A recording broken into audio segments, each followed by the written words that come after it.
Hola, ¿qué tal, compañeros y compañeras? ¿Cómo estáis? Espero que muy bien.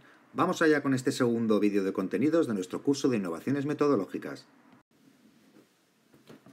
Fijémonos en esta noticia del diario económico 5 días. Es del 13 de febrero. El 40% de las empresas no existirá en su forma actual en 4 años. Y la transformación digital a la que se enfrentan las industrias, todas las industrias, tendrá la culpa. Más adelante, en el mismo reportaje, leemos que casi el 48% de los entrevistados considera que su sector cambiará radicalmente en los próximos años debido a la transformación digital, y el 70% de los directivos afirma que sus empresas necesitan evolucionar rápidamente en este nuevo mundo digital para mantenerse relevantes, es decir, para sobrevivir. Factores que pueden obstaculizar este avance: el envejecimiento de la tecnología, el miedo al cambio, la falta de inversión en innovación. ¿Y qué es lo que se tiene que hacer para sobrevivir? Aumentar las inversiones en innovación y, sobre todo, poner el foco en desarrollar nuevas habilidades para el mundo digital. ¿Podemos nosotros, profesores, puede el sector de la educación mantenerse al margen de este cambio? La segunda noticia que quería compartir con vosotros es de un diario, en este caso generalista, también de prestigio en nuestro país, el diario El Mundo. Vamos a dar tiempo para que se cargue. Y, como podéis ver, habla de un pleno al 13 de Holanda en el ranking o en los rankings internacionales de universidades. Holanda ha colocado a todas sus universidades públicas entre las 200 mejores del mundo, algo que podemos entender que es complicado de realizar. Si leemos el reportaje acerca de cuál es su secreto o cuáles son los aspectos que han llevado a la educación universitaria holandesa a tener este éxito, descubrimos, por ejemplo, que hablan de que la parte práctica es el eje de su enseñanza. Si seguimos leyendo, es un reportaje bastante interesante y que os aconsejo que, si tenéis tiempo, que le echéis un vistazo. Casi al final nos dicen: hay una asignatura que consiste básicamente en resolver un proyecto real.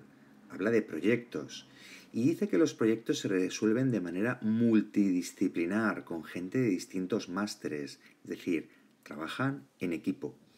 Y en el último párrafo nos dice: cuando un profesor tiene una duda, se la expone a los alumnos, porque no nos tratan como inferiores. No hay jerarquía. Te preguntan, te hacen pensar, porque quizás tú tengas la respuesta que el profesor no encuentra. Esto va en la línea de lo que hemos comentado en las últimas clases, de que quizá este paradigma vertical, jerárquico, que venimos empleando en la educación desde hace tiempo, debiera ser sustituido por uno más horizontal, que no sea tan monológico y que sea más dialógico, y que les demos la oportunidad a los alumnos de participar de manera activa y real en las clases, y que sean los protagonistas de su aprendizaje. Supongo que muchos también habréis oído hablar del cono del aprendizaje de Edgar Dale. En este cono se nos refleja lo que recordamos o lo que tendemos a recordar después de 2 semanas, después de un aprendizaje. Si el aprendizaje lo hicimos mediante una actividad verbal, por ejemplo, una lectura, recordaremos el 10% de lo que leímos hace 2 semanas.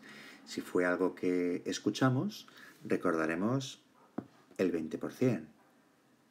Y si es algo que observamos, como por ejemplo unos dibujos, recordaremos en torno al 30%.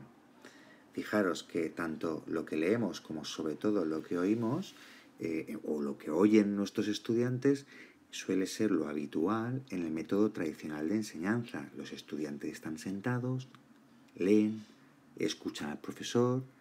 ¿Y cuánto van a recordar 2 semanas más tarde? El 10, el 20%, el 30% con un poco de suerte.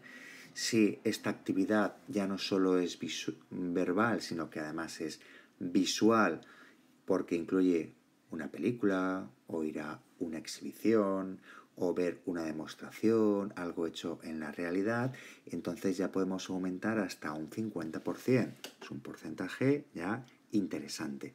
Pero todo esto es un aprendizaje de tipo pasivo. Si nos vamos a un aprendizaje de tipo activo, fijémonos cómo los porcentajes aumentan.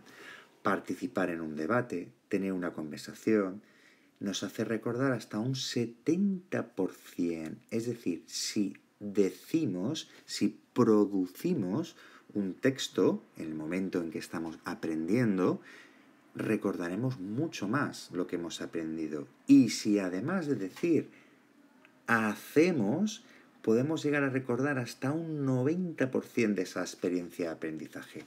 Realizar una representación teatral, simular experiencias reales, hacer la cosa que se intenta aprender. Hacer. Yo os he dicho muchas veces que vamos a aprender haciendo en este curso, y es lo que realmente me gustaría. También creo que nuestros alumnos, como más pueden aprender, es haciendo. En la misma línea tenemos estudios similares como la pirámide del aprendizaje de Cody-Blair. Aquí nos encontramos con la evidencia, una vez más, de que un estudio o un aprendizaje de tipo pasivo es mucho menos eficaz. Escuchar, leer, no es la mejor manera para que los alumnos aprendan. Entonces, ¿cómo es que la mayoría de las clases tradicionales se basan en que el alumno lea y o escuche al profesor? Si se introducen audiovisuales, el aprendizaje aumenta. Pero fijémonos cómo la base de la pirámide, igual que en el cono anterior, demostrando los alumnos, argumentando, pueden realizar un aprendizaje más profundo y más duradero. Realizando prácticas, es decir, haciendo, van a aprender muchísimo más. Y, fijaros, enseñando a otros. Por eso, el aprendizaje cooperativo es tan importante y puede darnos tantas alegrías en el progreso de nuestros alumnos, si conseguimos que se ayuden los unos a los otros de manera real, si conseguimos que aprendan a evaluarse entre iguales, autoevaluarse y argumentar por qué algo está bien, por qué algo está mal, a hacer, y hacer no en casa, solos, sino con una clase invertida, es decir, hacer dentro del aula con nuestra ayuda, que se enseñen por parejas, que se ayuden en grupos, entonces estaremos consiguiendo un aprendizaje no solo mayor y más eficaz, sino también más duradero. Si nos fijamos ahora en la taxonomía de Bloom y la clase invertida, lo que ya sabemos que es la Flipped Classroom, nos encontramos nuevamente con otra pirámide. A la izquierda se ve reflejado el modelo tradicional, a la derecha el nuevo modelo, el de la clase invertida. Fijaros, en el modelo tradicional el aprendizaje se basaba en la memorización, o se basa en la memorización, sí, en la comprensión de aquellos conocimientos que el docente transmite a los alumnos durante la clase.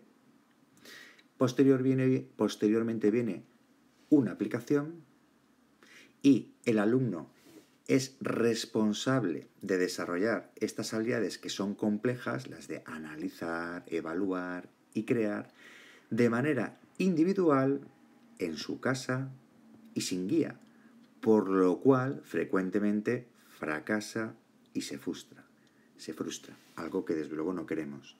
En cambio, el modelo invertido hace que el alumno adquiera el contenido de la clase en casa. ¿Cómo? a través de vídeos que puede manipular para aprender a su propio ritmo. Y los alumnos y los docentes, nosotros trabajaremos de manera colaborativa en el aula a través de actividades que desarrollarán estas habilidades que son más complejas de adquirir, crear, evaluar, analizar y corrigiéndolos para aprender entre todos mejor. ¿Qué tal? ¿Cómo os habéis quedado? ¿Vamos a seguir haciendo lo de siempre o vamos a tratar de hacer algo nuevo? ¿Estamos preparados para el cambio?